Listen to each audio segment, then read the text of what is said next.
Hi, I'm Nick Manoilovich from Weekend at the Cottage with a great idea for a holiday dessert recipe. Let's make homemade pumpkin pie.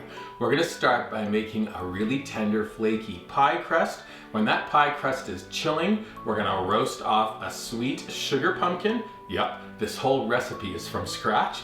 After roasting that pumpkin, we're gonna pull together our dry ingredients that include ground fresh spices plus grated ginger and lemon zest. We're gonna fill that pie shell and then use extra dough to do a little decorating on the top. It goes into the oven, it comes out when it's set and fully done. Let it cool. We're gonna cut it into perfect size pieces, a little bit of whipped cream, and then how about some fresh grated nutmeg? We just gave you the perfect holiday dessert. Head to weekendatthecottage.com for the full recipe. You got this, and pretty soon your guests are gonna get this. Ooh, homemade pumpkin pie.